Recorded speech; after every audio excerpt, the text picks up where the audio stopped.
บุญเป็นเงาเฝ้าตามติดบุญเป็นมิตรในทุกที่คอยช่วยเหลือเอื้ออารีห่างภาคีปลอดป่วยภัยบุญพิทักษ์บุญรักษาบุญนำพาหมู่เฮาพบความสุขใสแม้นชีพรับดับล่วงไปบุญส่งสุขสวัสดีขอกล่าวคำว่าธรรมสวัสดีกับบรรดาท่านผู้ฟังท่านผู้ชมทุกท่านที่กำลังติดตามจ้องธรรมะเป็นทีมทีวีออนไลน์กลุ่มประสงค์อุบาสกอุบาสิการ่วมกันเผยแผ่ธรรมะออนไลน์ไลฟ์สดทาง Facebook ทาง YouTube แล้วก็สถานีวิทยุ FM คลื่น 104.50 เมกะเฮิรตซ์วัดฝายหินจังหวัดเชียงใหม่พร้อมถึงสถานีวิทยุเครือข่ายคลื่นสีขาว8จังหวัดภาคเหนือซึ่งในค่ำคืนนี้นั้นก็เป็นคืนวันเสาร์นะที่30เดือนกันยายนปีพุทธศักราช2566ซึ่งเก่ากับผมอัตมภาพพระครูโสพลปริยัติพร้อมถึงคณาจารย์จากช่องธรรมะเป็นทีมของเขาก็ได้นำรายการพระพุทธศาสนา4แผ่นดินมาพบกับบรรดาท่านผู้ฟังท่านผู้ชมเป็นประจำทุกคืนวันเสาร์เวลาตั้งแต่20:00 นเป็นต้นไปจนถึงเวลาประมาณ3:00 นซึ่งบรรดาท่านผู้ฟังท่านผู้ชมก็สามารถที่จะให้กำลังใจโดยการกดติดตามกดไลค์กดแชร์เพื่อเป็นธรรมทานยิ่งแชร์นักก็ได้บุญนักแชร์น้อยก็เป็นได้บุญน้อยบ่แชร์ก็บ่ได้บุญนี่เป็นสโลแกนของรายการของเราซึ่งบรรดาท่านผู้ฟังท่านผู้ชมก็สามารถที่จะให้การสนับสนุนในการเผยแพร่ธรรมะตั้งช่องทำเป็นทีมทีวีออนไลน์ของเขาก็ผ่านทั้งธนาคารไทยพาณิชย์เนาะเลขที่บัญชีก็145244700-8ชื่อบัญชีก็พระมหาไทยธรรมกิจพระมหาชันชัยพงศ์ประดิษฐ์แล้วก็พระอาจารย์จตุรงค์ชูศรีหรือว่าแห่งบัญชีนี่ก็เป็นธนาคารกรุงไทยพาณิชย์ไทยพาณิชย์เช่นเดียวกันเลขที่บัญชีก็376225327-2ชื่อบัญชีก็พระมหาดวงทิพย์ปริยัติหรีก็ตามที่ตัวหนังสือวิ่งด้านล่างนี้เด้อฉะนั้นก็บรรดาท่านผู้ฟังท่านผู้ชมก็สามารถที่จะร่วมตามเจตนาเพื่อที่เขาจะได้สั่งสมบุญญาบารมีด้วยกันโดยเฉพาะในวันนี้ก็แน่นอนแล้ววันนี้อากาศเย็นหนาวอากาศเย็นหนาวฉะนั้นก็เอาก็จะไปพบกับท่านอาจารย์พระมหาวรเชษฐ์มหาวิริโยจากวัดสันป่ายางหลวงอำเภอเมืองจังหวัดลำพูนบ้านยืนเมืองยองนมัสการครับอาจารย์มหาวรเชษฐ์ครับผม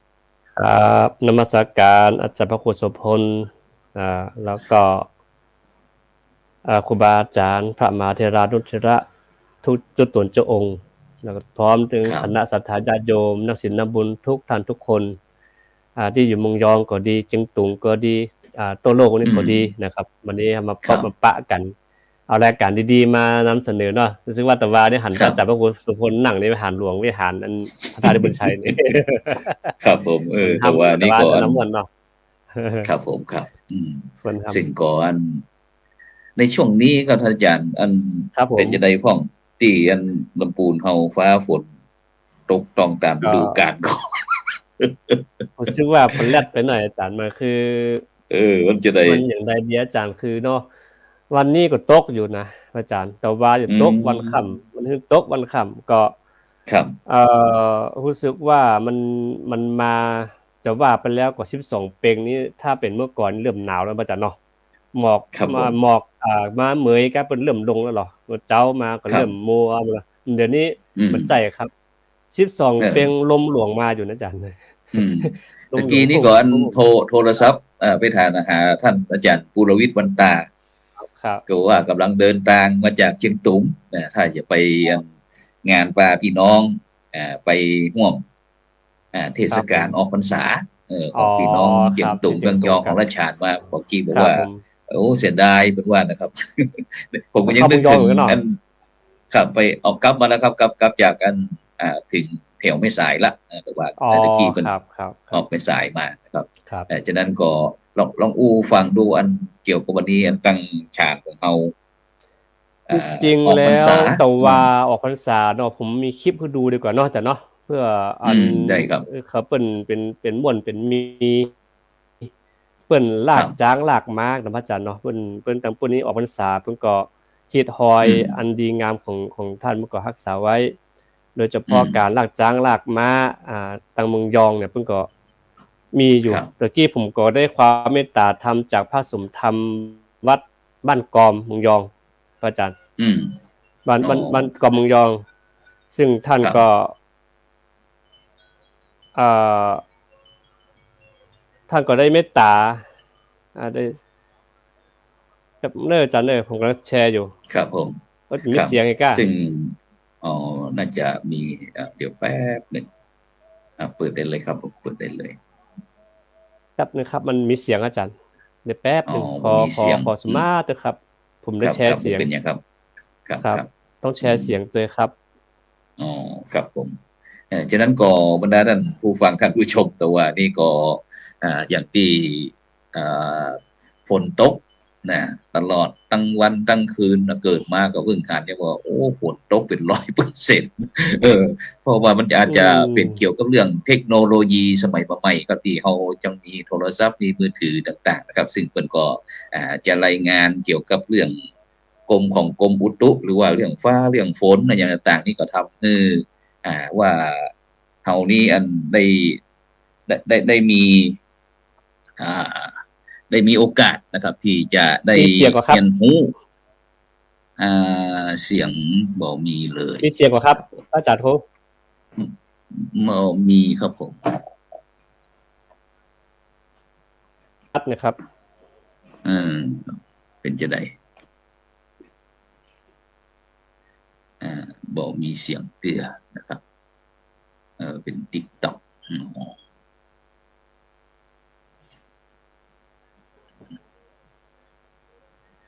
มีเสียงกว่าบ่มีเสียงครับผมบ่มีเสียงอาจารย์โทมีเสียงเนาะฉะนั้นก็ครับผมบ่มีเสียงครับบ่เป็นหยังครับถ้านี้เราก็ใจขออภัยไปครับเน็ตด้วยกันก็ได้จะไปแห้งก็ได้เออแม่นๆครับสต็อปเลยครับฉะนั้นก็บรรดาท่านผู้ฟังท่านผู้ชมด้วยครับอันก่อนที่เราจะได้เข้าไปในวันโดยเฉพาะในวันนี้ก็ท่านอาจารย์ก็เป็นวันที่30กันยายนนะครับ ซึ่งโดยเฉพาะอันตั้งราชการไทยของเราเนาะเดี๋ยวก่อนที่เราจะไปตั้งหีดห้อยจากหีดประเพณีเราก็มาเอ่ออูถึงเรื่องวันนี้เป็นวันสุดท้ายของการทำงานรับราชการของคนบางคนโดยก็เพราะว่าวันนี้เป็นวันที่30กันยายนนะครับซึ่งก็ถือว่าเป็นวันสุดท้ายในชีวิตของการเป็นข้าราชการนะครับของคนที่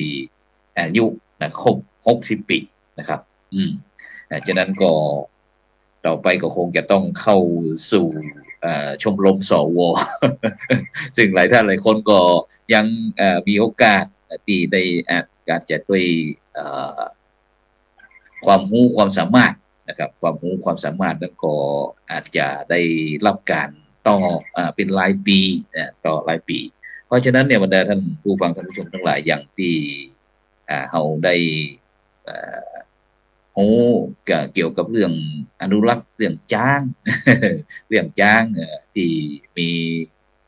คุณโยมปอวิสุทธ์นะซึ่งเป็นมีความรู้ความสามารถในการที่จะสนทนาอู้จากับจ้างป่าอู้จากับจ้างป่าได้อู้จาก็กับจ้างป่าก็เอออู้จากับจ้างป่าและอันนี้อาจารย์เคยดู YouTube ผมก็ตีอันคนข้าราชการที่เขาใหญ่ ชื่อว่าวิสุทธ์อย่างต่างๆก็เปิ่นได้เวลามีจ้างป่าเวลาอันมาขวางตาขวางตางลงมาทำมาหากินตรงหน้าฟ้าหน้าฝนอาจจะลงมาหาอ อาหารเรื่องของเปรี้ยวของหวานของอีเนาะ ครับ แต่พอดีเกษียณอายุครับผม นะฉะนั้นก็ตั้งราชการตั้งกรมอุทยานเพิ่นก็ยังหันความสำคัญของบุคคลเหล่านี้ก็เลยต่ออายุการทำงานอ่าเป็นปีๆไปนะเพราะว่า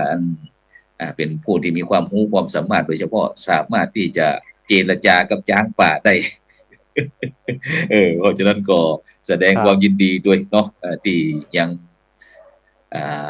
ยังได้ทำงานได้ใช้ความรู้ความสามารถเพราะว่าบุคคลเหล่านี้เป็นบุคคลพิเศษนะฮะยากนะที่จะ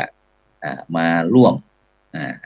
การร่วมงานนะครับ ผม ที่จะอำนวยความสะดวกบรรดาประชาชนได้นี่ได้แล้วเนาะ ได้ภาพนิ่ ต ง รงนี้ ครับ เป็น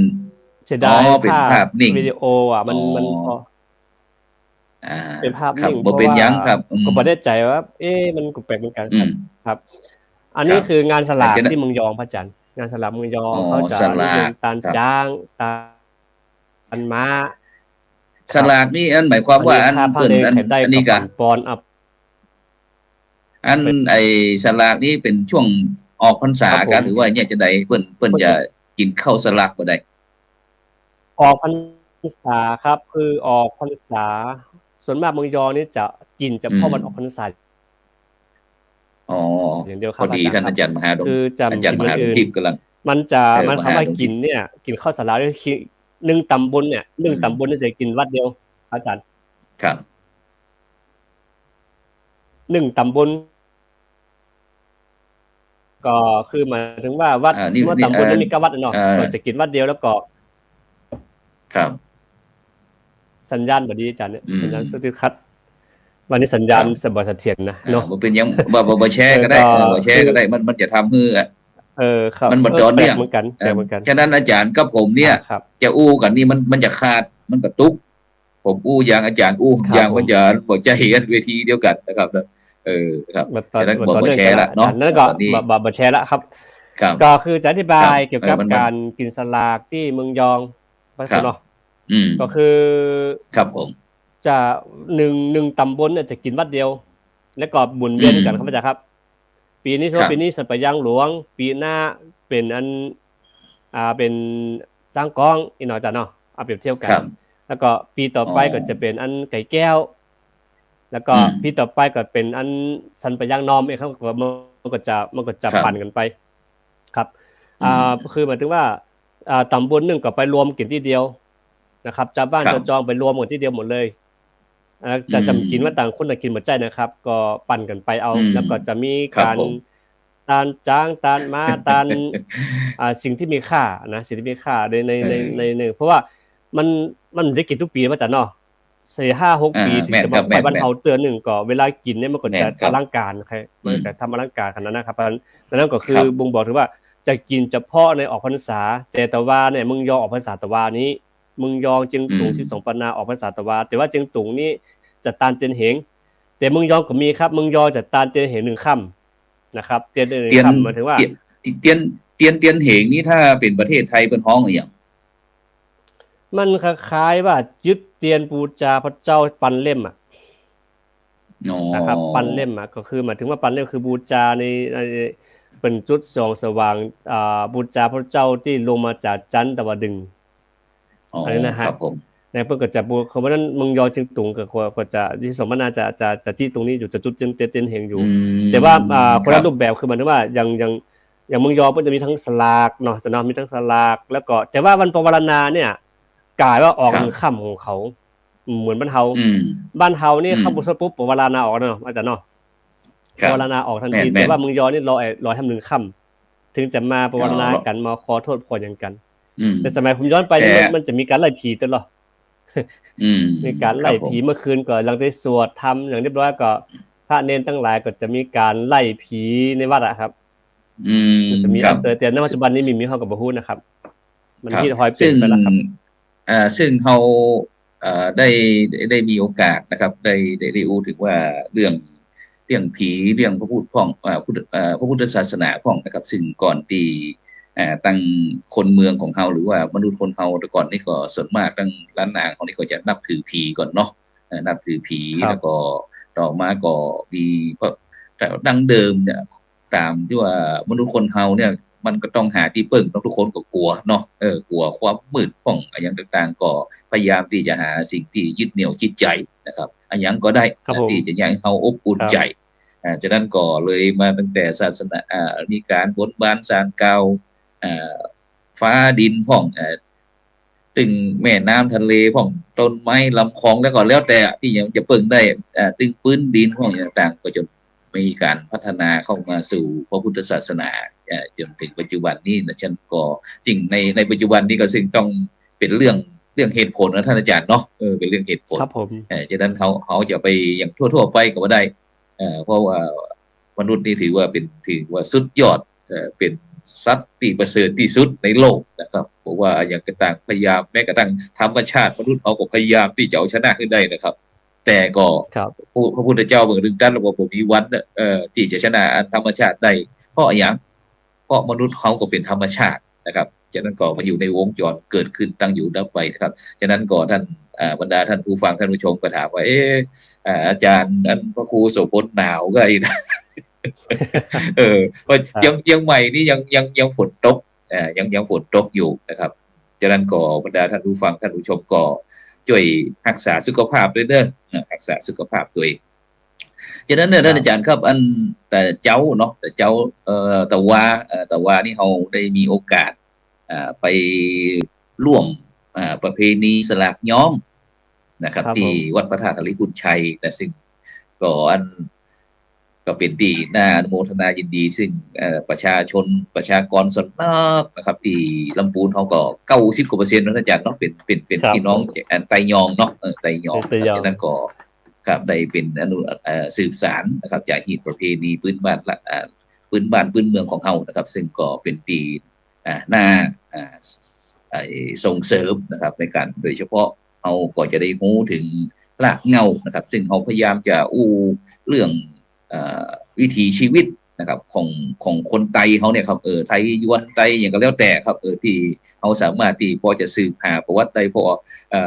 มันเมินแก่เพราะสมัยก่อนนั้นเทคโนโลยีก็บ่เหมือนสมัยนี้ก็เลยบ่ใครรู้ต้นสายปลายเหตุนะครับอาจารย์เนาะครับผมอาจารย์ครับถ้าแนะนำอย่างนี้คืออาจารย์ลองไปอ่านหนังสือของอาจารย์บุญช่วยศิลสวัสดิ์คือเปิ้นคือผมไปอ่านดูคือ3เปิ้นว่าจะได้เปิ้นชื่อหนังสือว่า30ชาติพันธุ์ในเจียงไฮ้ท่านจะเก็บเกี่ยวท่านจะเก็บเกี่ยวละเอียดเรื่องวิถีชีวิตสมัยก่อนนั่นท่านจะเก็บไว้หมดอาจารย์ลองไปอ่านดูนะเพราะผมอ่านแล้วเพลินๆดีมันก็เฮาเคยสัมผัสมาอย่างมาเวลาเดี๋ยวตำข้าวกะเวลาแอวสาวกะนะเวลาเก็บเกี่ยวข้าวเพิ่นบอกว่าเปิ้นอาจารย์เพิ่นบอกว่าอุปนิสัยใจคอของเจ้าเหนือของเฮานี่กินเวลาอาหารกันกินสมัยก่อนนั้นนิยมเก็บกินแล้วกินเลยอย่างนั้นเพิ่นจะอธิบายมาก็ม่วนดีครับอาจารย์ถ้ามีเวลาอาจารย์ลองไปอ่านดูแล้วก็จะได้สามารถเล่าถึงวิถีชีวิตของเฮาจากนั้นม่วนเลยครับก็ซึ่งวิถีชีวิตที่ทำคือส่วนหนึ่งที่ผมก็เป็นคนเกิดเมืองเหมือนกันนะครับที่มีโอกาสได้ซึมซับเมื่อ40ปีก่อนนะครับวิถีชีวิต40ปีก่อนอย่างต่างๆ40-50ปีก่อนเนี่ยเฮาก็จะมาหาเวลาผมถึงชอบไปฉานบ่ว่าเป็นเชียงตุงก็เป็นพี่น้องต่างประเทศลาวก็ต่างๆนี่ครับเขาจะหันว่าโอ้ติดแต่มันอยู่ตรงนี้นี่เองสมัยก่อนเพราะว่าที่ประเทศไทยเขานี่บ่มีละมันพัฒนาเปลี่ยนแปลงไปตามยุคโลกาภิวัตน์ไปนะครับซึ่งผมก็พยายามที่ท่านอาจารย์มหาวรเชษฐ์ก็ท่านอาจารย์มหารุทิพย์หายไปไหนอย่าถึงอาจารย์มหารุทิพย์มาเข้าเตี้ยตะกี้เข้ามากับยาครับเข้าไปเพราะว่าวันนี้เขาแชร์ไปที่กันคลอง13ด้วยนะวัดไตที่คลอง13ด้วยครับเพราะวันนี้มันจะมีเนี่ยก็เป็นก่อเมื่อมีประชุมเหมือนกันนะครับนักการเตรียมว่าก่อนตอนนี้ต้องรออยู่ครับต้องรอไอ้ครูบาอาจารย์พร้อมก่อนคือมีวันที่22-23ที่ผ่านมานี่มีการเทศมหาจารย์นะพระอาจารย์เนาะเอาอันบรรดาพาณิชย์นักศึกษาที่มาศึกษาในประเทศไทยของเขามามอบทุนการศึกษาแล้วก็มีการจัดแสดงทำเป็นสันตลาแบบจึงตุงตั้งปุ่นตัวแล้วก็มีหมู่ปอกศรัทธาทั้งหลายที่มาขายแรงงานในเมืองในบ้านเฮาเนี่ยก็ไปร่วมกันไปร่วมกันแสดงความยินดีกับบรรดาพระภิกขุเจ้าที่ ที่เข้ามาศึกษาและสำเร็จการศึกษาตั้งมหาปรริญญาก็ดีตั้งปริญญาตรีโทเอกนี่ก็นิมนต์ไปรับทุนการศึกษาที่หั่นก็คือหมู่เฮาทั้งหลายเนี่ยหมู่สังฆะหนุ่มทั้งหลายก็คือตั้งกองทุนขึ้นมาคือร่วมกันคนละน้อย10 บาท20 บาทก็แล้วแต่มอบกันไปนะคือกำลังใจกันซึ่งกันนะครับอาจารย์ครับครับซึ่งอันผมก็เคยมีโอกาสกับที่วัดหัวขวางของเฮานะครับเฮาซึ่งแต่ละปีเพิ่นก็จะมีการที่แสดงมุทิตานะกับเรื่องการถวายทุนการศึกษาแก่บรรดาลูกศิษย์ลูกเนตีท่านอาจารย์มหาวิทยาลัยเชียงใหม่นะครับซึ่งตั้งแต่โควิด4 ปีเขาเนี่ยทำคือกิจกรรมเหล่านี้ครับเนาะมันบ่สะดวกเท่าที่ควรนะครับฉะนั้นก็แต่ในปัจจุบันนี้ก็มันเป็นโลกท้องถิ่นแล้วเพิ่นว่าครับผมมันเขาก็บอกว่าสังคมนี้ไข่อู้แต้ไข่อู้เลี้ยงไข่อู้บดแต้เนาะอู้แต้อู้บดแต้มันมี2อย่างท่านอาจารย์สมัยก่อนนี่จังมันจะต้องแบบนั้นแบบนี้ซึ่งเขาก็มานึกถึงว่าผู้ที่ได้รับผลกระทบจากโควิดต่างๆเนี่ยจะต้องเผาหรือว่าทำร้ายคือภายใน24 ชั่วโมงอย่างท่านอาจารย์ครับผมครับผมแต่ในปัจจุบันนี้ก็มาบอกว่าเป็นโรคท้องถิ่นพวกอย่างของเขาก็ ฟังแล้วก็ยิ้มบ่ใครออกเพราะว่าเขาก็เคยมีญาติที่ได้รับผลกระทบนี่เช่นเดียวกันโดยเฉพาะเรื่องประเพณีถ้าคนเมืองของเขาเนี่ยจะต้องเก็บศพหรือว่าอย่างบ่มีก็2 คืน 3 วันเนี่ยท่านจะครับแต่เนี่ยเขามาเจอบ่ฮู้ใครเป็นคนสั่งบอกว่าจะต้องทำลายภายใน24 ชั่วโมงเนี่ยต้องใส่เซฟต้องใส่ถุงหลายชั้นจักหลายชั้นกลัวเชื้อโรคนั่นจ้ะเนาะกลัวเชื้อโรคระบาดขึ้นมาครับเนี่ยก็คือผลที่มันจะขอฮ้องว่าโลกยุคโลกาภิวัตน์นะครับยุคโลกาภิวัตน์เพราะฉะนั้นนั่นแม้แต่กระทั่งคนสมัยก่อนถ้าคนบ้านนอกคอกนาอย่างประเทศไทยเฮานี่เนาะเพิ่นก็จะสูบบุหรี่ขี้โยกาครับหรือว่าจะมีขอฮ้องว่าอย่างเหล้าขาวกาเนาะมันวิธีแก้จ้ะเนาะครับวิถีชีวิตของเพิ่นก็ปกติจบคำเข้ามาแล้วใจเน็ตใหม่สาธุครับอาจารย์ครับไหนๆก็มาแล้วนิมนต์ครับท่านอาจารย์มหาหลวงทิพย์ได้ตักทายกับบรรดาท่านผู้ฟังท่านผู้ชมสักหน่อยปั๊บเป็นแนวนอนน้อยนึงปั๊บกล้องกำนึงครับผมครับขอถวายของพระอาจารย์โสพลแล้วก็พระอาจารย์วรเชษฐ์นะครับครับสาธุครับก็เน็ตบ่ค่อยดีครับอาจารย์โอ้ยอยู่ในยาแท้ๆนะครับเน็ตบ่ค่อยดีครับเพราะฉะนั้นก็ระดับผู้บริหารระดับสูงเป็นผอแล้วยังใจเน็ตอย่างบ่ฮู้นี่กันอ๋อครับคือมันก็พยายามใจแล้วครับอาจารย์พยายามเน็ตอย่างดีแล้วครับแต่ว่ามันก็บ่ฮู้เหมือนกันครับอาจารย์ก็คือครับผมแต่ว่าได้ป้ากันนานครับวันนี้คุยกันเรื่องอย่างอาจารย์ครับออกพรรษาครับจริงๆออกพรรษาก็อู้กันสัพเพเหระก็คือความจริงเขาก็อยากจะอู้เรื่องประเพณี12 เปงนะครับแล้วก็ลวดมาที่ออกพรรษาโดยเฉพาะที่เจียงตุงเมืองยองของเขาต่างๆนะครับไอ้ที่พี่น้องฉานตะวันออกเขาเนี่ยครับซึ่งท่านอาจารย์มหาที่พอมีข้อมูลพวกก็เกี่ยวกับเรื่อง12 เปงแล้วก็ออกพรรษาเนี่ยโดยเฉพาะออกพรรษาตะวาเนี่ยแต่ประเทศไทยของเขานี่เหลือเดือน1แค่เดือน1ครับช่วยไข่ด้วยที่ปุ้นเนี่ยครับ12 เปงเนี่ย12 เปงหรือว่าวันลอยกระทงใช่ไหมครับอาจารย์ครับหรือว่าออกพรรษาเพราะถ้าเป็นวันเดือนออกพรรษาเนี่ยที่เจียงตุงเนี่ยก็คือจะมีประเพณีเขาเรียกว่ามีการเล่นเล่นไฟนะครับมีโคมไฟนะครับเหมือนถ้ามาดูก็เหมือนเดือนยี่เปงนะครับโดยเฉพาะว่าจริงๆแล้วเนี่ยถ้าปีนี้เนี่ยถ้ามาดูในของมหายานเองพระอาจารย์ครับมันก่อนเนี่ยวันที่29นี่ผ่านมาเนี่ยก็มหายานเขาเรียกว่าเป็น Mid Autumn นะครับก็คือเป็นการมดสิ้นกลางฤดูกาลของการเขาก็จะมีการเอาเหมือนไฟเป็นโคมไฟดาวครับโคมไฟเดือนครับโคมไฟต่างๆเนี่ยเข้ามาเล่นครับอาจารย์ซึ่งว่าผมว่ามันมีความใกล้เคียงกับบ้านเฮานะอาจารย์ที่ว่าเวลาออกพรรษาก็มีการใจโคมอย่างต่างๆที่เจียงตุงเนี่ยครับเมื่อวานเนี่ยอาจารย์ปรวิทย์วันตาเนี่ยนะครับท่านไปถึงเจียงตุงนะแล้วก็พาญาติโยมไปจิเตียนไปตามเตียนพันดวงอาจารย์ปฏิพันดวงอาจารย์ครับออกมายอมรับว่าตัวเองผมว่านะครับผมว่าตรงนี้เนี่ยผมว่ามันเป็นนิมิตหมายที่ดีแล้วก็คือประเพณีเนี้ยคือเชียงตุงเองเนี่ยเขาจะมีประเพณีออกพรรษาเนี่ย เขาก็จะนิยมจิเตียนตามเตียนพันดวงแล้วก็ไปสมมากันก็ไปตามวัดต่างๆแล้วก็เพื่อที่จะไปปล่อยโคมไฟเพราะปัจจุบันนั้นโคมไฟใหญ่เนี่ยค่อนข้างหาน้อยได้น้อยแล้วครับเพราะว่ามันอันตรายแล้วก็รัฐบาลบอกเขาคือปล่อยเขาก็จะซื้อโคมไฟของไทยนะครับหรือว่าทำเองน่ะเป็นกระดาษนะครับเป็นกระดาษการเป็นถุงพลาสติกทำเหมือนกับเพราะว่าแลมโบ้เนาะเขาเรียกว่าเป็นกระดาษถุงพลาสติกแลมโบ้นะครับอ๋อครับผมต่อกันเป็นหลายถุงพลาสติกแล้วก็ทำเป็นใหญ่ๆแล้วก็ปล่อยบางคนก็ไปปล่อยตามวัดต่างๆซึ่งถ้าใครตามดูในเพจของวัดจอมคำเนี่ยเพจของวัดจอมคำก็จะเห็นครับว่ามีสามเณรน้อยมีอย่างก็คือตอนกลางคืนเขาก็มีการปล่อยโคมไฟกันพระอาจารย์ครับผมครับผมครับทางถ้าตั้งเมืองยองหรืออาจารย์มาเอาเช่นเมืองยองก็มีครับอาจารย์ครับก็ตั้งจอมวัดบ้านกอมก็ดีสมัครเขาจะไปจุดบนท่าลงจอมยองแล้วก็วัดไผ่วัดมันที่ไปจุดแต่ว่าก็คือแต่ว่าก็ไปกินสลากแล้วก็มาจุดเตียนเหงกันเตียนเหงก็คืออย่าเป็นไอ้อย่างที่อาจารย์ลูกที่แหละคือตะเมืองยองจำเตียนเหงจำมีการปล่อยโคมไฟแต่จะมีไอ้ตัวบนห้องเนี่ยคล้ายๆอย่างโคมลอยๆโคมแขวนนะครับแต่เป็นปากของตะปุ้นจะปากเผยปุ้นปากเปิดปากไม่ได้ปิดปากแล้วจะห้อยตามปันเมื่อก่อนนี้ต้องเตียนเหงนี่เพิ่นจะเก็บไว้อย่างดีเมื่อก่อนถึงเวลาแล้วก็เอามาเมใหม่มันถึงมาซ่อมแซมกันใหม่แล้วมาติดกระดาษเป็นห้องกระดาษเยื่อกระดาษอุ่มคำนะครับกระดาษหุ่มว่าวนั่นนะครับแต่ก็ยังปล่อยกลุ่มไฟปล่อยโคมไฟนี่ณปัจจุบันนี้ก็คือลดน้อยถอยลงไปแต่ว่ามาเอา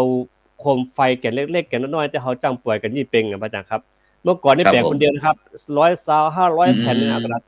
เอากระดาษสือพิมพ์แปลงนะแล้วก็เวลาเขาปล่อยเมื่อใดนี่ก็อย่างที่อาจารย์ที่บอกว่าคือมันต้องใช้เครื่องย่องเครื่องอย่างเครื่องที่เปิ้นจะเอาใส่ไปอ่ะมันจะมีถ้วยไหตะไลป้าข้าวมนลองเขาใส่หมดอ่ะอย่างที่อย่างมันอย่างของจีนที่เขาทำมาครับอย่างโคมไฟบอลลูนอ่ะเขาจะเอาใส่แล้วขี้สายนี่เขาจะเอาไข่งูของควายไปขี้สายมาต้มเป็น 4-5 วันนะครับก็ขี้สายในบ้านเฮานี่เกิดที่สู้อันเดียวมันก็กำลังหมดละแต่อันนั้นเนี่ยขึ้นไปเป็น 2-3 ชั่วโมงยังหมดนะครับดังนั้นก็คือปัจจุบันนี้วิธีการทำจะอี้เดี๋ยวนี้มีนะครับมันคือเขาจะมองว่าเป็นจ้าไปเสียเวลาอย่างครับจริงๆแล้วองค์ความรู้เหล่านี้เดี๋ยวนี้น้อยที่จะมีคนสืบทอดตอนนี้จำได้คือครูบาบ้านกุ่งเนี่ยท่านจะเห็นหู้อยู่นะครับเห็นหู้อยู่คือตามวิธีการทำโคมแบบบอลลูนนี่นะครับ500แผ่นนี่นะครับแต่ว่าเดี๋ยวนี้แบบนี้ละน้อยคนที่จะทำได้ครับอาจารย์ครับครับซึ่งโดยเฉพาะนะครับ12เป็งนี่ก็เพราะแต่ก็ถ้าเป็นตั้งภาคกลางนี่ก็ควรจะเป็นเดือน10ครับในประเทศไทยนี่นะเดือน10นะครับแต่ถ้าเป็นเดือนยี่เป็งก็ตั้งเขาเป็นเดือน12ตั้งแต่วันเพ็ญเดือน12น้ำก็นองเดือนตะลีนี่ลอยกระทงนะครับถ้าภาคกลางนะครับเพราะฉะนั้นก็ในช่วงนี้ก็อย่างตัวว่าเนาะเปิดห้องว่าการตานบุญเปตพีนะครับซึ่งเขาก็โดยเฉพาะมันก็มีถึงภาคประเทศไทยเขานี่มี4ภาคถ้าจำอันที่อย่างประเพณี12เป็งตั้งเหนือเปิดห้องว่าปล่อยผีปล่อยเปรตเนาะปล่อยผีปล่อยเปรตมีการกินการตานที่จะอุทิศบุญส่วนกุศลไปหาบรรพชนปู่ย่าตายายญาติพี่น้องมิตรเจ้าสายครับที่เขาหักเขาปรารถนาดีทุกเปิ้นเนี่ยก็ว่ากันเอาครัวกินครัวตานต่างๆบอกว่าเป็นพริกมะเขือกระเทียมเกลืออย่างต่างๆเกลืออย่างต่างๆพวกนี้เพื่อที่เพราะว่าแถบโลกเนี่ยเพิ่นบอกว่ามันบ่มีการทำงานจะต้องอาศัยกินบุญกุศลที่เขาได้สร้างไว้นะครับนี่ก็เป็นห้องว่าอาจจะเป็นห้องว่าฮาโลวีนล้านนาก็ได้เนาะฮาโลวีนเมืองก็ได้นะครับแต่ถ้าภาคใต้มันก็มีนะครับแต่ว่านี่หันออกว่าเป็นห้องว่าประเพณีเดือน10ชิงเปรตชิงเปรตภาคใต้นะแต่ถ้าเป็นภาคอีสานนี่ก็มีเหมือนกันเป็นห้องว่าบุญเข้าประดับดินหรือว่าบุญเข้าสากกับภาคอีสานนี่นะครับแต่ถ้าภาคกลางนี่เนี่ยตั้งเลยจากนครสวรรค์ไปนี่ก็จะเป็นเรื่องวันศาสตร์ไทยนะครับในประเทศไทยของเขายังมีที่แตกต่างกันไปนะครับฉะนั้นแต่ว่านี่ผมได้มีโอกาสติดตามมันเล็กอ่อนตั้งเจียงตุงลังลาดฉานเขานะครับผมได้สังเกตแรกๆผมก็นึกว่าน้องเนน มันอย่างมาแบกเสาเป็นต้นนะท่านอาจารย์สีขาวนึกว่าผมก็เลยขยายดู ขยายดูเปิ้นก็ตกแต่งประดับประดาใส่ลวดใส่ลายส่วนมากนั้นเปิ้นฮ้องว่าอย่างเราถ้าเป็นประเทศไทยเขาเป็นไม่เกี้ยกะช่วยอธิบายนิดหน่อยมันเปิ้นมีความหมายเอาวัตถุประสงค์อย่างจะได้อาจารย์ลองคิดดูเลยครับพระอาจารย์ครับคือก่อนสมมติว่าวันเปตาพรีเนี่ยของเชียงตุงมันก็มีอยู่แล้วก็คือวันที่เขาตั้งธรรมเนาะตั้งธรรมให้จอมให้คนเสียเนี่ยเขาใช้แทนครับที่เชียงตุงนี่นะเขาจะมีประเพณีตั้งธรรมแทนส่วนไม้เกี้ยไม้อย่างต่างๆเนี่ยก็คือสมัยก่อนเนี่ยมันเนื่องจากว่าไม้เกี้ยเนี่ยมันสามารถที่จะมันแสงสว่างแล้วก็มันติดไฟง่ายสมัยก่อนเนี่ยเนื่องจากว่าเวลาเขามาคนทั้งหลายเนี่ยมารวมกลุ่มกันสมัยก่อนนะครับเป็นเด็กน้อยก็ดีเป็นครอบครัวเนี่ยพาถึงพ่อถึงแม่ถึงลูกมาร่วมกันเนี่ยในการที่จะทำพิธีกรรมในการที่ว่าต้อนรับพระพุทธเจ้าลงจากสวรรค์ชั้นฟ้าเนาะเวลาเป็นออกพรรษาเนี่ยก็คือต้องมาร่วมกันเป็นน้ำหนึ่งใจเดียวกันในชุมชนแล้วทีนี้เนี่ยสมัยก่อนเนี่ยมันมีไฟพระอาจารย์ครับก็เลยต้องใช้ไม้เกี้ยเนี่ยจุดไฟเพื่อที่จะทุกคนเห็นหน้ากันแล้วก็ร่วมกิจกรรมเช่นว่าสมัยก่อนก็จะมีเป็นม้าจอกคอกพระอาจารย์รู้จักม้าจอกคอกครับมาที่เป็นไม้ที่เขาทำแบบเอาไม้จอกคอกที่เขาเล่นไม้เป็นไม้แล้วก็เราต้องข้ามไม้แล้วก็ข้ามไปข้ามมาฮกไปฮกมานั่นแหละพระอาจารย์เขาเรียกว่าม้าจอกคอกนะครับไอ้พวกนี้หรือว่าเป็นการเรียกว่าปีนต้นน้ำมันครับอาจารย์ครับขึ้นต้นน้ำมันเอาต้นไม้ไผ่ใหญ่ๆมาปักแล้วก็เอาคือคนเนี่ยเอารางวัลนะครับไปไว้ที่ยอดเอาเงินเนี่ยเสียไปที่ยอดแล้วก็คือคนเนี่ยขึ้นไปครับทีนี้เนี่ยเขาจะขึ้นยังไงบางคนก็ใช้วิธีเอาผ้าเช็ดตัวนะอาจารย์นะมาชุบน้ำแล้วก็รูปให้มันน้ำมันหายไปก็ขึ้นไป 3-4 คนขึ้นไปอาจารย์หรือว่าเป็นปิดตาตีหม้ออาจารย์ครับคือมันจะมีกิจกรรมที่ว่าหม้อดำๆเนี่ยครับหม้อเราเนี่ยหม้อกินข้าวของห้องข้าวน่ะมาวางไว้แล้วก็สักกี่ร้อยเมตร500 เมตรกับ700 เมตรกันให้ก่อนแล้วก็แล้วก็ปิดตาครับปิดตาแล้วเสร็จแล้วเนี่ยแล้วก็เอาไปแล้วก็ไปวนแล้วก็ให้หมุนตัวเสร็จแล้วก็ทีนี้ก็เอาคือหาตั้งตีมันก็ตีบ่ได้ซึ่งตรงนี้ครับอย่างนึงคือไม้เกี้ยเนี่ยสมัยก่อนอาจารย์ครับคือว่าเนื่องจากว่าตอนนี้เขายังนิยมทำอยู่นะครับเวลาวันศีลเนี่ยเนื่องจากว่ามันเอาไปใช้อย่างอื่นก็คือว่าเวลาหุงข้าวอาหารเนี่ยก็ง่ายนะมันต้นแปลงมันเกี้ยเนี่ยเอามาใส่ไฟก็ง่ายก็คือทำให้เป็นการง่ายในการหุงไฟเข้าอาหารสำหรับพระเนรเพราะว่าเชียงตุงเนี่ยพระอาจารย์เชียงตุงเมืองยองเนี่ยโดยส่วนมากแล้วตอนนี้เนี่ยเขาก็จะหุงกันเองนะพระอาจารย์เนาะคือตอนเช้ามากลางวันมาก็คือสำหรับพระสงฆ์องค์เจ้าอาวาสก็ดีพระเนรก็ดีต้องเขาก็จะไปเนี่ยเหมือนกับบางวัดก็จะมีซ่าเข้าบางวัดก็มีปิ่นโตบางวัดก็ทำเองอย่างวัดผมเนี่ยต้องทำเองครับซื้อมาแล้วเสร็จแล้วตอนเช้าเนี่ยประมาณสัก 8-9 โมงก็ซื้อมา10 โมงก็เริ่มทำ11 โมงก็ได้ฉันพระอาจารย์ครับอันนี้ก็คือผมเห็นว่ามันก็เป็นประเพณีและเก๊ะเนี่ยก็คือแล้วก็อีกอย่างนึงก็คือว่าหากว่าใครได้ทำบุญเกี้ยเนี่ยก็คือบอกว่ามันติดไฟง่ายก็คือเจริญรุ่งเรืองง่ายการประกอบธุรกิจก็หมื่นอกหมื่นใจร่ำรวยง่ายๆเนาะร่ำรวยง่ายๆทำอย่างก็เหมือนกับกล้วยนี่เนาะง่ายๆมันก็แค่กล้วยใส่ปากได้เลยเนาะอาจารย์มหาวิทยาลัยดูนี่อย่างเสริมตรงนี้จริงๆต้นแปลกในเป็นห้องต้นกระประพฤกษ์เหมือนกันนะคือหมายถึงว่าไอ้เวลาตาลทำเนี่ยมันขาดมาได้มาตาลทำเวสันดรเวสันตละงานประเพณีแบบใหญ่ๆที่เขาทำต้องมีเขาหมายถึงว่าต้นกระประพฤกษ์ที่ไปบูชาพระเจ้าของเขาไม้ต้นพิเศษนะครับแต่ทีนี้ถ้าอู้ถึงเกี้ยเนี่ยเมื่อก่อนนี่เขามีไฟฉายมีไฟฟ้าเนาะอันนี้เป็นตัว2 ตางครับ2 ตางนี่ถ้าเดินแจ้งนี่ก่อนผมบอกว่าใช้วิธีว่าข่าวเป็นน้ำกำเป็นดินถ้าเสียงเดือนไป2 น้ำขาวเขาคิดว่าเป็นดินไปย่ำเตอะมันคิปเปอร์ครับ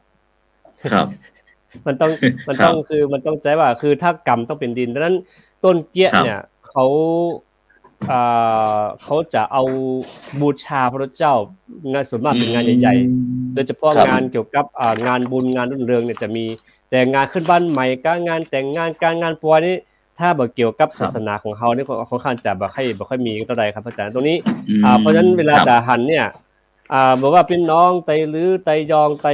ตจิงตุงของเฮาเตขึ้นมาในเวลาข้ามมาอยู่ที่ไหนก็แล้วแต่น่ะเวลาตานทำมันจะเอาฮีดคอยเอาประเพณีนี้มาตลอดเพราะฉะนั้นวัฒนธรรมประเพณีนี้บ่งบอกถึงว่าถ้าเฮาเคยซึมซับมาอย่างใดมันจะลืมฮีดคอยของตัวเก่าได้ยากครับ แต่ว่าปรับเปลี่ยนวิธีการเข้าไปคือว่าอย่างปัจจุบันในประเทศไทยของเรานี่ห้ามเผาเนาะห้ามเผาไฟห้ามจิไฟห้ามเผาขยะเนี่ยกลายว่าสิ่งเหล่านี้มันก็เขาก็ลดลงคือเพียงแต่ว่าเอาไปเผาณวัดน้อยๆเล็กๆพอละแต่ว่าต้นเกี้ยใหญ่จะหายไปซึ่งผมไปสังเกตที่งานอันตันมหาจักรที่มีแบบเป้าปิดที่แล้วเนี่ยก็ศรัทธาเขาก็จะมึงยองมาเหมือนกันแต่ว่าพอทำปุ๊บเนี่ยก็คือตังบ้านเมืองเปิ้นห้ามเนาะผู้ใหญ่บ้านก็ห้ามอย่างห้ามปรากฏได้เอาตามวิธีการที่บางฮือเสียฮิตฮอยแต่ว่าปรับรูปแบบให้มันลดน้อยถอยลงไปแค่นั้นเองครับผมครับซึ่งได้ยินท่านอาจารย์ตั้งอาจารย์มหาดวงทิพย์ดร.ท่านอาจารย์มหาวรเชษฐ์นะก็ได้อู้กันซึ่งเอาจะสังเกตนะอาจารย์ทั้ง2รูปครับเพราะว่าเป็นกิจกรรมการที่จะสร้างกิจกรรมขึ้นโดยเฉพาะเอาวัดเป็นศูนย์กลางนะครับเนาะครับซึ่งหลายสิ่งหลายอย่างที่เขาทำให้วัดของเขานี่ก็ได้รับการที่เป็นศูนย์รวมจิตใจนะครับเพราะว่าจะไปที่บ้านคนใดคนหนึ่งบ้านปวดหลวงก็บ้านกำนันผู้ใหญ่บ้านก็มันบ่สะดวกนะครับเนาะแต่ละวัดนี่มันเป็นศูนย์รวมจิตใจนอกจากที่มีสถานที่อย่างเพียบพร้อมนะครับแต่ที่สำคัญที่เขาอาจก็คือเรื่องการที่ความเป็นน้ำหนึ่งใจเดียวกันความรักความสามัคคีต่างๆโดยเอาพระพุทธศาสนาเป็นศูนย์กลางอย่างกิจกรรมที่อาจารย์ว่าแม้กระทั่งเอาไม้เกี้ยกะเอานั้นเอานี้มาทำกิจกรรมต่างๆนะครับซึ่งมันเป็นสิ่งที่ประเทศอื่นมันบ่มีครับที่ผมได้อู้ตลอดว่าผมก็ต้องถ้าผมจะกลับไปดูแบบเมื่อ40 ปีก่อนผมต้องกลับไปที่ตั้งเจียงตุงเนี่ยซึ่งสมัยก่อนนี่เพราะถ้าผมเป็นเนรนะครับอาจารย์ครับบ่าวสาวแต่ก่อนนี่เปิ้นบ่ฮู้จะหมู่บ่าวเปิ้นบ่ฮู้ไปไหนครับในคืนมาถ้ากินข้าวแลงจากหลังจากทำการทำงานเรียบร้อยแล้วเปิ้นก็จะกลับมากินข้าวแล้วก็เปิ้นก็จะบ่ไปไหนก็ไปแอววัดนั่นแหละครับแอววัดโดยเฉพาะผมเป็นพระน้อยนี่เดี๋ยวคนนั้นก็จะมาขอนั้นขอนี่ขอพระพ้องขอของค้างพ้องเนี่ยบางพ้องเปิ้นก็มาซักยันกันพ้องเบาๆนี่นะถ้าเปิ้นที่บ่ชอบแอวสาวนี่นะแต่มีอยู่อย่างนึงที่ผมประทับใจครั้งนึงที่ผมเคยได้ประสบกับตัวเองคือเรื่องนางในขันจากกี้ผมได้ยินนั่นว่าท่านอาจารย์อู้ถึงเรื่องการตีหม้อหรือหม้อดำๆอย่างต่างซึ่งนางในขันนี่ถ้าเบาผมก็ได้รับการถ่ายทอดจากอันรุ่นปีมานี่แหละแล้วก็เวลานี้เขาก็นางในขันนี่เบาแต่ก่อนนี่เพิ่นก็จะชอบเเปิ้นจะมีแฟนก็มีกู่มีกิมมีหยังก็น่ะเขาก็ทำเป็นเกจินะเอาขันใส่น้ำมาก่อนทีนี้ก็เอาเตียนมาเนี่ยนะเอาเตียนมาจุดเตียนแล้วก็เอาเตียนนั่นน่ะมันโลนก้นขันนั่นนะคือมันเป็นขี้มินดำๆนะเสร็จเรียบร้อยแล้วก็บ่าวเพิ่นก็จะเข้ามากับเพิ่นก็จะกราบก่อนเสร็จแล้วก็เขาก็บอกว่าเนี่ยถ้าตั้งจิตอธิษฐานดีๆแล้วเขาก็จะหันเนื้อกู้ของในขันนั่นหน่อยเนาะทีนี้เพิ่นก็ลูบขันเสร็จแล้วก็เพิ่งมาตาหน้าตัวเองนะมาตาหน้าตัวเองเอาขี้มินเตียนนั่นนะมาตาแล้วก็ที่มันแยงในขันนั่นน่ะสิ่งขันก็คล้ายกับกระจกเนาะแต่ก่อนเขาว่าตักน้ำใส่กระโหลกไปชะโงกดูเงาน่ะแต่บ่าวคนแต่ก่อนเปิ้นก็ซื่อน่ะเปิ้นซื่อเปิ้นก็ยังหันเงาตัวเองบางคนเปิ้นก็อันนี้ก็คว่ำขันเลยเขาก็เปี้ยไปด้วยพวกนี้แต่บางคนก็หัวเราะมีความสนุกสนานกันนะครับนี่คือกิจกรรมที่เกิดขึ้นระหว่างวัดชุมชนอย่างต่างๆนะครับที่มีความเกี่ยวเนื่องตกเกี่ยวดองกันเพราะฉะนั้นสมัยก่อนนี่คนสำนักนี่เพิ่นจะชอบบวชเพิ่นว่าการบวชเนี่ยบวชเพื่อที่จะสืบทอดอายุพุทธศาสนาบวชแล้วเพื่อจะทดแทนบุญคุณพ่อแม่บวชแล้วเพื่อที่จะมีครอบมีครัวอย่างวันก่อนที่สลักย้อมท่านอาจารย์มหาวิเชษฐ์ครับผมสลักย้อมที่ว่าจะต้องคือสาวอายุ20ปีนะต้องทำสลักย้อมเนี่ยครับตั้งพี่น้องตั้งนี่เฮามีความเชื่อจะได้ก็คือที่อู้กันเสาร์ที่แล้วเนาะเฮามีความเชื่อว่าถ้าหากว่าใครได้ตามสลักย้อมก็ดีสลักสร้อยก็ดีเนี่ยเปรียบเสมือนว่าได้บวชในพุทธศาสนาเพราะว่าสมมาตื่นหาอุ้มไปแบบภาษาชาวบ้านคือไม่ยิงนี่เพิ่นมีโอกาสได้บวชเนาะพระอาจารย์เนาะมีโอกาสได้บวชแต่พระอาจารย์ของเฮามีโอกาสได้บวชแต่นั่นก็โอกาสที่จะทดแทนศาสนาหรือว่าได้บวชด้วยการด้วยใจคือ ตาลสลักย้อมกับสลักสลักสร้อยแต่มึงยังเป็นสลักสร้อยแต่บ้านเฮาสลักย้อมซึ่งเฮาก็ดูไปดูแล้วคืออย่างแต่ว่านี่ก็ฝุ่นตกฝุ่นซึงแต่ก็โดยที่คือพอไปอ่านงานของประตูป่ามันเขียนเนี่ยเพิ่นบอกว่ารูปแบบวิธีการปัจจุบันน่ะมันหายไปช่วงหนึ่งก็คือบ้านเฮาเนี่ยช่วงหนึ่งเพิ่นห้ามอู้ลาวมั้งครับมันว่าห้ามอู้ลาวหมายถึงว่าอู้เหนือเฮาเนี่ยแม้แต่ภาษาพื้นเมืองของเฮาห้ามอู้มันก็ทุกคนขึ้นรถก็จะอู้แต่ภาคกลางแต่เฮาเริ่มฟื้นตัวมากี่ปีนี่เองนะครับที่ว่าสิทธิเสรีภาพในการแสดงออกหรือการฟื้นฟูวัฒนธรรมเก่าเนี่ยมันกี่ปีมาเองนะเพราะฉะนั้นคือพอเอาไปอ่านงานย้อนหลังว่าสลักย้อมมาถึงยังได้เริ่มต้นมาเนี่ยกว่าจะฟื้นฟูมาได้ก็ใช้เวลามันเริ่มฟื้นฟูตั้งแต่ปี48ครับเริ่มฟื้นฟูขึ้นมาได้ก็ทำให้เฮาว่าสลักย้อมเนี่ยเริ่มเป็นที่ประจักษ์แล้วก็สร้างรายได้ต่อชุมชนเพราะว่าไม้มันเนี่ยต้องฮื้อชุมชนไปเหลาแล้วก่อนหน่วยงานก็จะไปเอามาปักมาซื้อปักก็แล้วสุดท้ายแล้วกลายเป็นกิจกรรมแล้วก็ชุมชนไปทำให้คนเฒ่าคนแก่มีงานทำเปรียบเสมือนโคมแสนดวงนะพ่อจ๋าเนาะโคมแสนดวงละปุ้นก็คือหมายถึงว่าเอาโคมแต่ละสีเนี่ยอันนี้สีน้ำเงินเป็นอำเภอนี้สีแดงเป็นอันนี้สีเหลืองเป็นนี้แล้วก็เอาไปลงสุดท้ายแล้วหน่วยงานเทศบาลก็อบตกับไปรับมาแล้วก็เอาเนี่ยสร้างรายได้ชุมชนนั่นนี่ก็คือว่าเป็นการฟื้นฟูเอากิจกรรมจริงๆสิ่งเหล่านี้มันปรากฏอยู่ในธรรมทุกเรื่องครับทำหาเจ้าวิสันดรก็คือมันถึงว่าเอามีการตามปฏิโคมไฟพูดจาทำให้สันตละแบบครับเอาตรงนั้นน่ะเอาความคิดตรงนั้นมาประยุกต์ใช้ให้เป็นโครงการของปัจจุบันเพราะฉะนั้นนามธรรมกลายเป็นรูปธรรมเฮาสัมผัสได้อันนี้คือแต่ว่าอย่างสลักย้อมก็เหมือนกันคือมันถึงว่าเมื่อก่อนนี้เฮาก็เป็นการประดับประดาแบบนี้นิดหน่อยแต่ว่าปัจจุบันนี่คือเป็นการที่ยอมรับแล้วก็เป็นโด่งดังไปทั่วโลกครับอาจารย์ครับครับผมครับท่านอาจารย์มหาวิทยาลัยมนครับผมครับก็ที่จริงอย่างเรื่องต่างๆที่พระอาจารย์เราคุยกันมามันทุกอย่างนี่มันก็มีที่มาที่ไปหมดนะพระอาจารย์ครับว่าอยู่ที่ว่าเราเนี่ยจะเอาแกนสารมันตรงไหนแล้วก็อย่างสมมุติว่าณปัจจุบันเนี่ยคือพุทธศาสนาเขาก็คือจะทำเป็นเกตบุริซึมคือหมายความว่าทำให้ชุมชนนั้นมีส่วนร่วมพระอาจารย์เนาะทำให้ภาคประชาชนนั้นมีส่วนร่วมบอกปอแล้วมีรายได้เสริมครับอาจารย์ว่านอกจากว่า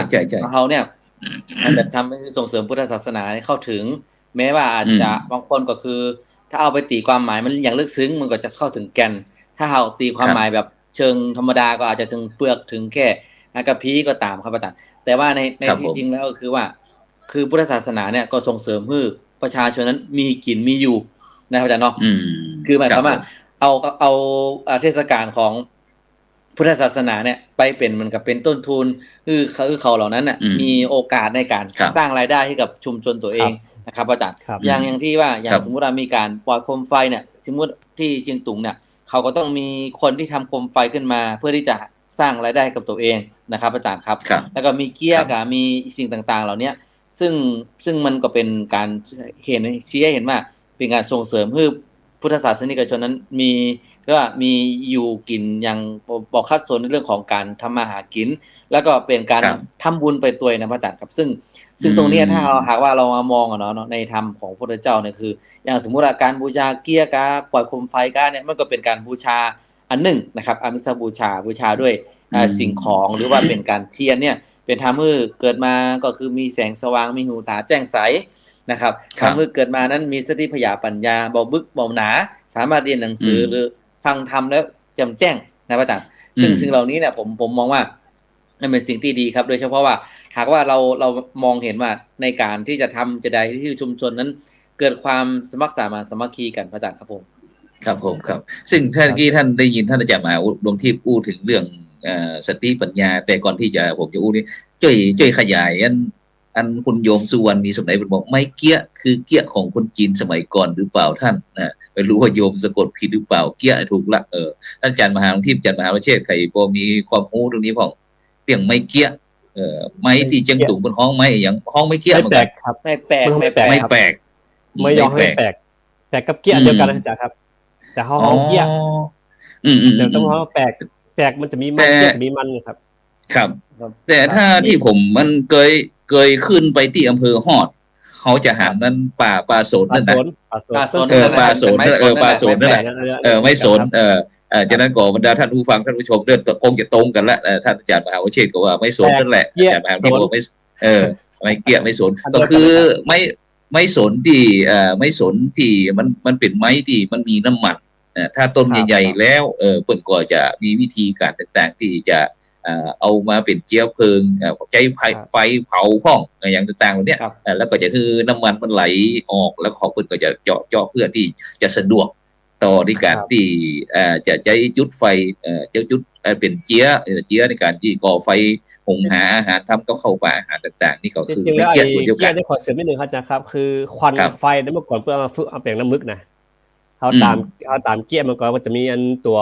วฝาขวบเปิ้นกล่องเปิ้นกลัวไฟจะไปไหม้หลังคาแล้วอาจารย์เปิ้นจะมีไอ้อย่าง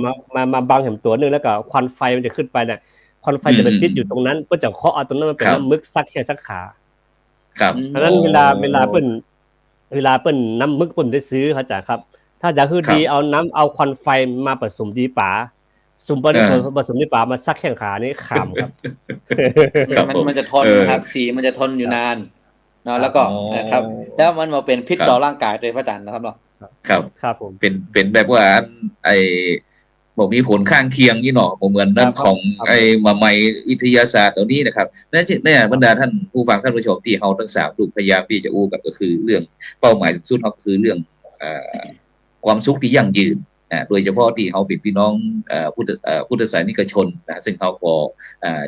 บางครั้งเขาก็เกิดกดดันนะเพราะว่าแต่ละยุคแต่ละสมัยนั้นก็จะมีวิธีคิดวิธีทำแตกต่างกันไปซึ่งเมื่อกี้ท่านอาจารย์ทั้ง2รูปได้อู้ถึงเรื่องจารีตประเพณีวัฒนธรรมแล้วท่านอาจารย์มหาวชิรก็ได้อู้ถึงเรื่องว่ามันสร้างรายได้สร้างเงินสร้างทองสร้างงานให้กับชุมชนซึ่งเหล่านี้ที่ความจริงอะไรสิ่งเหล่านี้มันเป็นผลพลอยได้นะซึ่งมันเป็นการวิวัฒนาการของการพัฒนาของแต่ละยุคแต่ละรุ่นโดยเฉพาะสมัยก่อนเขาเนี่ยเรื่องที่เขาได้อู้กันมาคนใหม่ๆนี่เพิ่นจะบอกอู้ละแต่ถ้าเป็นในปัจจุบันนี้เพิ่นก็จะมาอู้ถึงเรื่องซอฟต์พาวเวอร์อู้ถึงซอฟต์พาวเวอร์ว่าอย่างที่ใครที่พอจะมีความรู้ความสามารถด้านไหนท่านจะมาที่ช่วยขยายคำว่าซอฟต์พาวเวอร์คือรายการสักหน่อยท่านจะเอานิดครับผมคำว่าซอฟต์พาวเวอร์ก็คือเป็นเรียกว่าเป็นพลังงานเล็กๆครับที่ว่าต้องใจแรงนักแล้วก็ว่าต้องใจเรียกว่าความรู้นักครับผมว่าก็คือเป็นพวกเรื่องของความรู้สึกนะอาจารย์ความรู้สึกการเป็นกิจกรรมที่ส่งเสริมให้คนเฮานั้นมีความสุขในชีวิตนะครับอาจารย์ครับไอ้พวกเนี้ยอย่างเช่นเป็นทักษะในการใช้ชีวิตทักษะในการแก้ปัญหานะครับว่าต้องเป็นบอกไม่ใช่ว่าคนคือถึงว่าคนที่แบบได้มีจบสูงครับแต่บ่ได้จบปริญญาเอกบ่ได้จบอย่างนะแต่คนเหล่านี้สามารถที่จะใช้ความรู้ความสามารถเรียกว่าความรู้ของเรียกว่าภูมิปัญญาเนาะครับตรงตัวเองก็ดีภูมิปัญญาท้องถิ่นก็ดีในการใช้ชีวิตอย่างมีความสุขอันนี้แหละครับเป็นซอฟต์พาวเวอร์เล็กๆครับอาจารย์ครับอันถ้านิมนต์ครับนิมนต์เลยครับอาจารย์นิมนต์เลยซึ่งถ้าอู้กันง่ายๆนี่อย่างซอฟต์พาวเวอร์อย่างที่ท่านอาจารย์มหาดลทิพย์ได้อู้มาอย่างพระน้อยที่แปลงต้นแปลกต้นไม้เกี้ยเนี่ยนี่ก็เป็นองค์ความรู้ความสามารถเหมือนกันนี่ห้องได้ก็ว่าเป็นซอฟต์พาวเวอร์ก็ได้ครับเพราะว่านึงก็คือช่วยตรงนึงว่าคือการแบกต้นเกี้ยหรือว่าเป็นต้นเงินเนี่ยแล้วก็ไปร่วมกิจกรรมก็คือเป็นการส่งเสริมความเข้มแข็งทางด้านจิตใจครับผมอาจารย์ครับแม้กระทั่งเตียนแม้กระทั่งกลมลอยเนาะแม้กระทั่งรายการของเขานี่ก็เช่นเดียวกันครับผมของเขานี่ก็เป็นซอฟต์พาวเวอร์เช่นเดียวกันเดี๋ยวจะเสนอนิมนต์เขาท่านอย่างไรเช่นครับผมคือขอเสริมนิดนึงว่าจริงๆแล้วรูปแบบนี้เป็นการเรียนรู้โดยเตรียมเข้าโรงเรียนไงจ๊ะครับใช่มั้ยฮะเรื่องกัดมัดต้นเกี้ยก็ดีรูปแบบก็ดีเนี่ยซึ่งเฮาอย่าลืมว่าอย่างเฮาเป็นพระน้อยมาเนี่ยแม้แต่ตัวบอกไฟเล็กนี่ก็เล็ก1เล็ก2เล็ก3มันมีมั้ยครับจีเล็กมันน่ะคือถ้าเล็ก1เอาไว้ตั้งก้นเล็กหัวเอาไว้กลางคือถ้าหัวสุดท้ายมันจะคือมันจักกวันยาวครับหูน้อยๆนะถ้าเอาหูน้อยหูเอาหูหลวงเดียวมันจะป่งที่ป่งเดียวแต่มันจะเลข2เลข3เลข4เลข5แม้แต่ต่ำฝั่งเองเขาต้องเอาฐาน2ฐาน3ฐาน4ฐาน5อันนี้ต้องมีสูตรเองมีสูตรครับมีสูตรวัดแล้วก็ฐานอย่างทำดินไฟเนี่ยเอาขี้งัวขี้ควายมาทำเองหรอเพิ่มซื่อครับ มาเอาเต้าใส่กี่บุ้งถ้าสมมุติว่าเฮาเอาดินไฟมา3บุ้งเฮาก็เอาเต้าใส่บุ้งนึงถึงจะได้ดินไฟออกมาขาวสะอาดแล้วก็มาตำแล้วต้องรู้ว่าถ่านไฟนั้นต้องถ่านไม่เหมือนเฮิกหรือว่าถ่านไม่พอหรือมันขี้เล็กทำให้ขี้เล็กมันจะแตกนะฮะมันคืออันนี้องค์ความรู้ที่เฮาทำมาด้วยมีในตำราเพราะฉะนั้นซอฟต์พาวเวอร์ตัวนี้คือว่าองค์ความรู้มันมีอยู่ในชุมชนอยู่แล้วเพียงแต่ว่าเฮาจะไปเจอจุดไหนแสงสว่างจุดไหนนั่นเองครับนะครับฉะนั้นเฮาพยายามที่จะให้บรรดาท่านผู้ฟังท่านผู้ชมได้คิดไปกับเฮาด้วยว่าบรรดาท่านผู้ฟังท่านผู้ชมนอกจากที่จะฟังธรรมะธรรมโมตั้งทีมหมู่เฮาทั้ง3รูปหรือว่าตั้งจ้องธรรมะเป็นทีมเฮาได้แล้วเนี่ยเฮาก็อยากจะให้บรรดาท่านผู้ฟังท่านผู้ชมได้พินิจพิจารณาด้วยว่าความจริงในศรัทธาญาติโยมบรรดาท่านผู้ฟังก็มีความรู้ความสามารถนะกันง่ายอย่างอีป้ออุ้ยแม่อุ้ย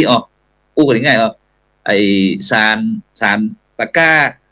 ฉลอมฟักฟ้าสารกล้วยอย่างต่างๆเนี่ยตรงนี้ก็เป็นซอฟต์พาวเวอร์เช่นเดียวกันก็คือเป็นผู้ที่ชำนาญการมีองค์ความรู้เนี่ยที่เฮาอย่างนี้แม้กระทั่งช่างปูนช่างไม้ช่างเชื่อมนี่ก็เป็นซอฟต์พาวเวอร์เป็นความรู้ความสามารถของส่วนบุคคลและแต่ผู้คนจะมีเทคนิคใดที่เอามาใช้ในยุคปัจจุบันเนี่ยบรรดาท่านผู้ฟังทั้งหลาย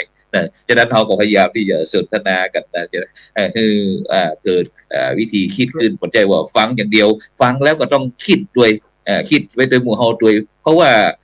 จะไปรอฟังแต่เพิ่นสั่งบ่ได้เพราะทุกวันนี้โลกมันไปเวย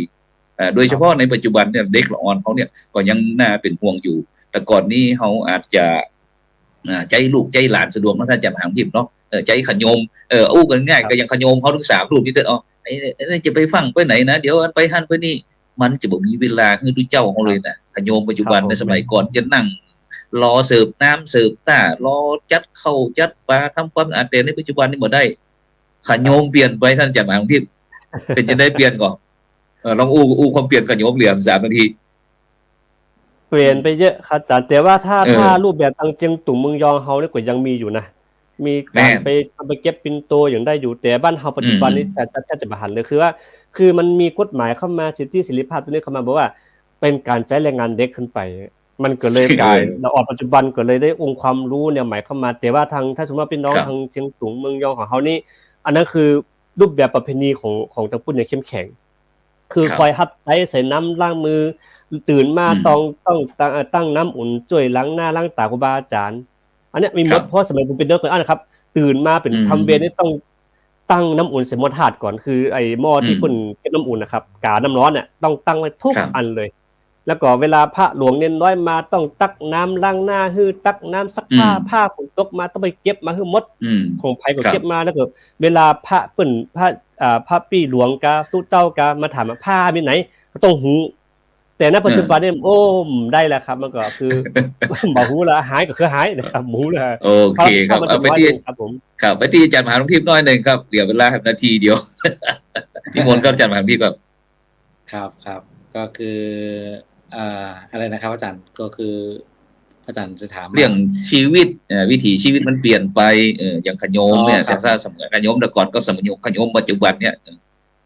ครับผมสิ่งท่านอาจารย์มหาหลวงทิพย์ก็อยู่ที่อยุธยาครับถ้ามาดู